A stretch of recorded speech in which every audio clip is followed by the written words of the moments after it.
Slav delaliyên Kurdî Spacê.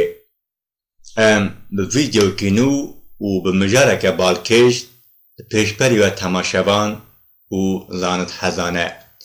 Mijara vîdeoya me ya îro nebuloz in. Nebuloz ji çi ne, çawa pêk hatine, ji çi pêk hatine em ê behsa van tişta ji we re bikin. Bi hêviya ku em mijara li xweşa we biçe, temaşa xweş.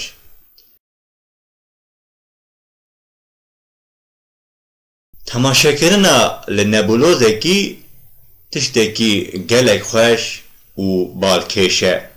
Navê ewra latînî lê hatiye kirin. Nebuloz ne bi tenê ewrên toz û teladên yên qerasen e, lê hîdrojen, gaza helyumê û plazman e jî. Pirê caran jê re warê stêrkan jî hatiye gotin. Ango cihê ku stêrêk lê çêdibin û bi sedan salan ji ber giribûna ewrên xwe li galaksiyên din ango ji galaksiyên din şaş hatine fêmkirin. Mixabin ev pênase ne têrin ji bo zanîna bi nebulozan û bi çîbûna girîngiya wan. Di navbira demajoya çêbûna wan de rol û ristê wan di çêbûyîna gelestêrek û stêrkan de cihê cihêbûyîna wan bi xêra nebulozan mirovan, keşf û entrîkayên bêdawî kirine. Vaye çendeyeke zanîstkar û asîmannaz tê gêştine ku valahiya fezayê bi temamî ne valahiyek e. Aras ji pariyên toz, telaz û gazên yên wek hawira navtêrkî tên zanîn çêbûye. Hema bibêje di sedî not û nehê ISMê ji gazê çêbûye. Ji vî di sedî heftê pêncê wê hîdrojen û yê mayî jî di sedî bîst û pênc helyum e. Gaza navtêrkî ji xenî atoma nêtar û molekulan ji pariyên barkirî yên îyon û elektron wek plazma jî tê zanîn çêbûye. Ev gaz serê santimetre kubî kêm zêde bi siftbûna atomekî heta tu bibêjî hatiye firqkirin. Tersê wê sifteya atmosfera cîhanê di asta behrê da serê santimetre kubî 30,000 kilometre ye. Gaza navtêrkî pir belabûyî jî be di navbirên bêserî û bêbiniyên di nava stêrkan de qasê maddeyê zêde dibe. Bi kêşana erkêşî ya têr a di navbira ewran de ev heyber dikare bi hev ve bûn û pelişînê pergalên gelestêrek û stêrkan çêbike. Ka em bala xwe bidin çêbûna nebulozan. Hin parên cihê navtêrkî ku rûbirûyê hilweşîna kêşana girseyî dibin nebuloz çêdibe. Kişandina erdkêşiyê ya hev par bi çêkirina deverên têrsift dibe sedema hatina balhev awan. Ji vê yekê dibe ku stêrek bi teşe bibin di navenda maddeyê pelişkî da.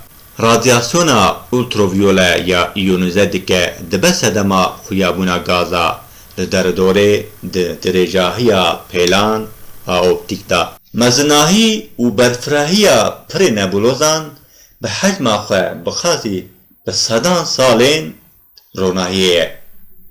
Nebuloz tevî ku ji qada deredora xwe siftirin, sifteya pirê nebulozan ji valahiyeke çêkirî ya ji cîhanê kêmtir e.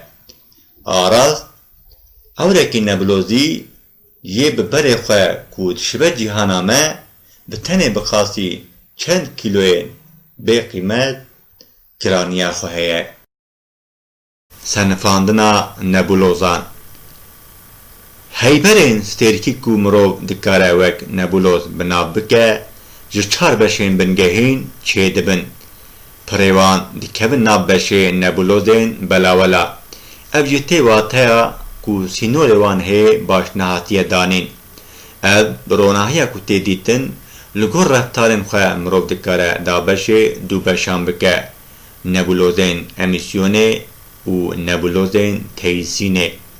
Nebulozên emîsyonê ew nebulozên ku ji gaza îyonîze radyasyona xeta spektral belav dikin û wek deverên HEIA tên binavkirin. Çimkî ev nebuloz bi piranî jî hîdrojena îyonize çêdibin. Îcar terzê nebulozên emîsyonê nebulozên teîsînê tiştekî bi qîmet şewq didin. Lê geşin lewra ronahiya ji stêrkên li nêzê xwe tê diteîsînin. Ewrên mat ên wek nebulozên tarî jî tên zanîn hene. Ev ewr radyasyoneke xuyayî belav nakin. Ji aliyê stêrken ve nayên ronîkirin. Lê ronahiya ji heyberên li pişt xwe tê zeft dikin. Nebulozên tarî pir dişibin ên emîsyon û teîsînê. Bi taybetî ji ber hebûna toz û telazê di hundirê xwe de jêderkên emîsyonê yên ji sorê birqandî wirdattirin. Hin nebuloz di encama rûdana teqînên supernova da çêdibin û ji lewma wek nebulozên bermayiyên supernova tên senifandin. Di vê rewşê de di nava stêrkên emirkin de teqîn çêdibe û qatên wan ên ji derva diteqin. Li peyvê teqînê heybereke kompakt yanî stêrkeke notron û ewreke toz û gazê yê bi enerjiya teqînê îyonîzebûyî dimîne. Nebulozên din wek nebulozên gelestêrkîyên ketina merheleya dawîn a hebûnê ya stêrkên girsekên vedihewînin dibe ku çêbibin. Li gor vê senaryoyê stêrek dikevin merheleya dêwesûreta û ji ber biriqîna helyûmê ya di nava wan da hêdî hêdî qatên wan ên ji derve ji wan diçe. Stêrek ku têr alavên wan ji wan diçin germahî zêde dibe û bi radyasyona ultraviyole ya jê belav dibe alavên li derdorê yên virvirandine îyonîze dibin. Binbeşê bi navê nebulozên gelestêrîkî yên proto jî di nav vî beşî dane. Tiştên asîmanî yên di persîna stêrkekê da xwedî emrekî ginin.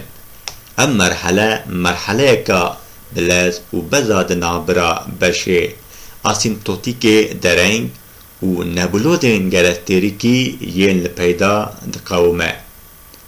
Ku dawî li vê merheleyê tê stêrek dikeve merheleya PPNê ya lê ji aliyê stêrka navendî ve bi enerjî dibe û dibe sedema belavkirina radyasyoneke bihêz a ji rengê sor ê birqoqî wêdetir û çêbûna nebulozeka şewqdanê.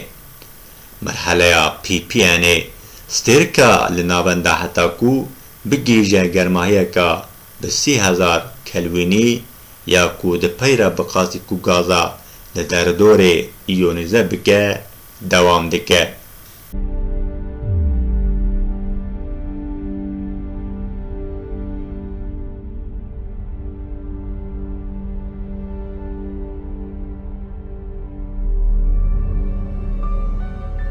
Xastî ku ji destê me hat me behsa nebulozan ji were kir. Ji bo temaşekirina we em Kurdî Space spasiyên xwe dikin. Heta vîdyokî din bimînin bi Kurdî Spaceê û bi zanistê. Ji bîr nekin bibin aboneyê vê kanalê li hogir û dostên xwe pêşniyaz bikin. Baş e ku hûn hene me bê şîrove nehêlin bimînin di xweşiyê de.